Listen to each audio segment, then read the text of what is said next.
Global Mining Stock 稀土公司炒到飛天嗰啲，其實我哋上個星期一早已經 scan 晒出嚟，你已經知道邊啲係會升幾廿個 percent 嘅啦。仲有好多係關於啲量子科技公司啦。大家好啊，我叫 Trader H。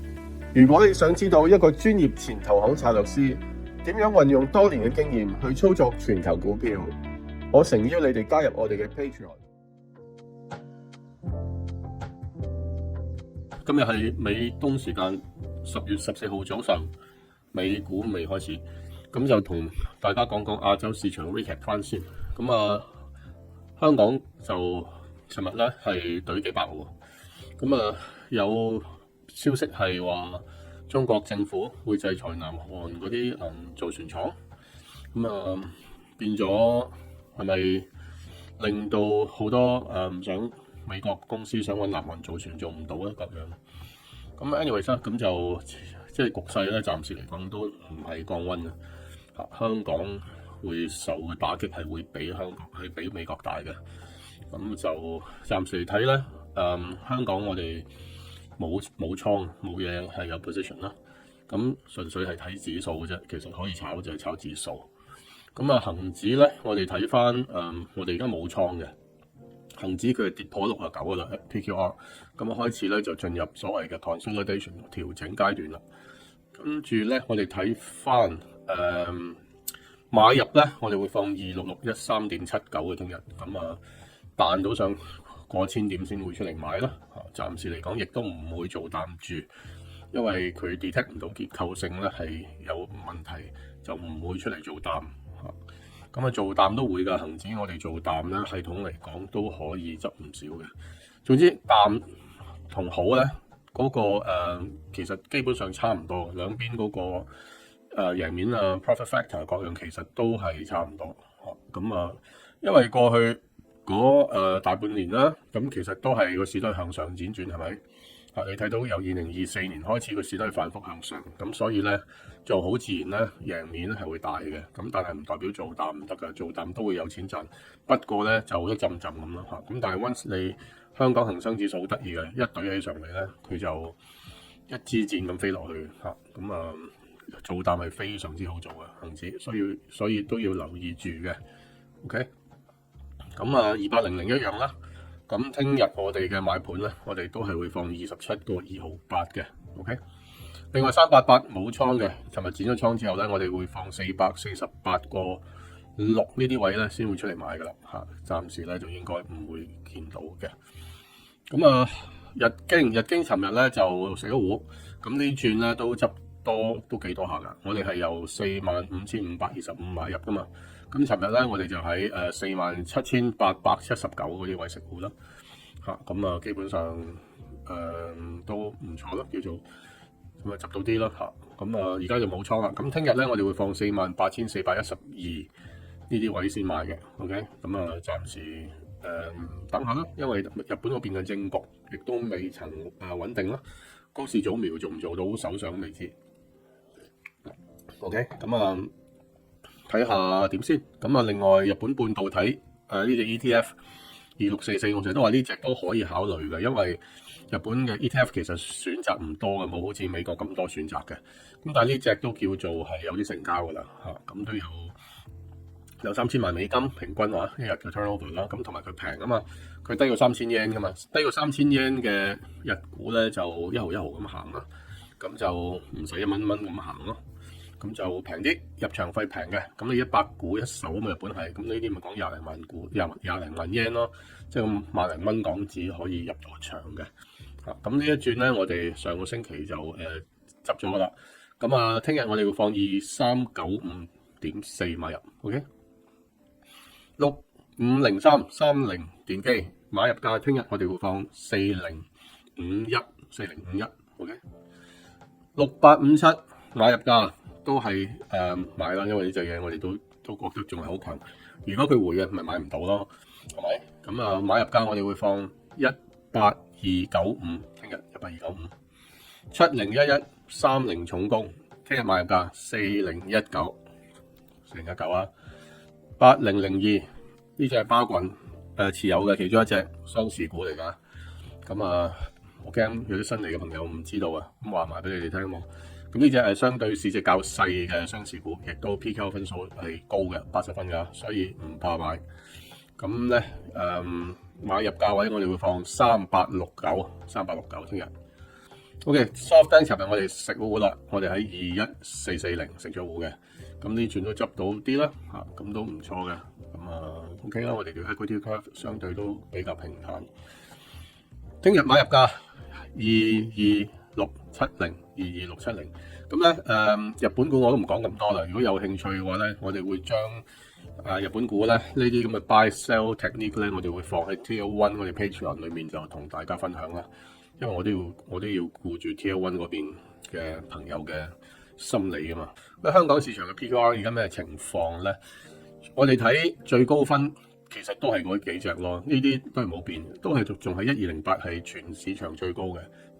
大價股嚟講啊，即係指數成分股啊各樣啦，恒指再加國指啊咁樣你睇下1208，跟住東風汽車、紫金礦，跟住有呢隻Zosen Mining 呢隻我唔識啦。同埋呢隻唔知咩啦，因為我就冇乜點樣 study 香港股票好耐啦。其實 Bright Smart 啦，1428啦，呢隻阿里巴巴入股股啦，耀才咧就近排就都幾勁。咁記得留意下咧，呢啲 PQR 咧，即係呢啲咁樣嘅 number 咧，佢係即係如果佢係慢慢持續上升嘅 ，OK， 咁咧你就可以即係睇呢類股票咯。如果向下跌嗰啲咧，你就可以避嘅，即係除非佢話低。即係去到70零，你都仲可以搏佢反彈，OK， 因為70係樓上係一個分界線啦，分水嶺我哋認為係強勢股，就叫70樓上 ，OK， 咁大家都可以用我哋嘅 PQR 系統去睇啦。咁超過70分，咁你可以喺度 short 啦 ，short 咗一堆咁樣，你咪知道呢一紮全部都叫做係強勢股啦。咁但係當然你亦都要睇嗰條線係向下定向上啦，向下嘅就繼續回吐啦。咁譬如呢啲低過69嘅，亦都可以 short 咧。其實好大部分咧都係低過69嘅。咁你話最高分頭先我喺度 short 咗啦。咁或者聽日高過70分嘅3隻，即係今日收市後高過70分有3隻。咁但係我就唔係太過中意港股嘅。低過69分嘅，亦都有5隻。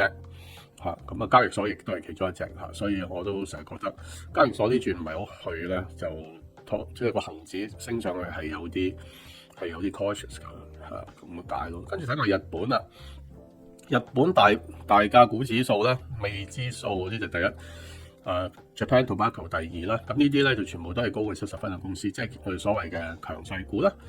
咁低過69嘅，亦都可以自己 sorting 啦。咁呢度亦都有一堆。咁你要最高分嘅喺度睇啦，都係 SoftBank。第二就 Advantest 6857，跟住就 Sumitomo Electric Industries。所以如果有興趣買日本股嘅朋友咧，其實好簡單嘅啫嘛。而家就唔使諗住去日本飛去日本度開證券行噶嘛。你喺香港 IB 嗰度已經開到噶啦。咁開一個 account 你可以 trade 埋日本股票非常之方便。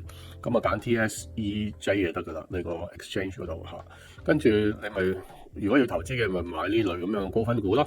咁如果你唔中意，好似俾我哋同你唔係俾我哋 trade 嘅，即係唔中意跟 Tier 1我哋買賣嘅話，咪自己去買咯，買啲高分嘅10零20隻，咁咪喺呢一堆嗰度咧就不停咁樣做咯。咁 rotation 嘅話咧，其實係有方法做 rotation 嘅。咁幾時去轉碼各樣咧？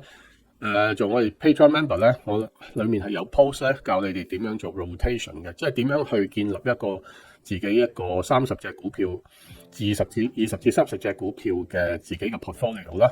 咁就用1個星期或者2個星期嘅時間咧，就去睇呢啲 PQR score，而去點樣建構自己 portfolio 嘅，點樣去將啲高分放入去，點樣將啲稍為低分少少嘅剔走。咁亦都係我係自己有個規則去跟住嚟去做嘅。咁亦都可以上去我哋 Patreon 嘅 collection section 裏面咧，就可以參考到嘅呢啲文章。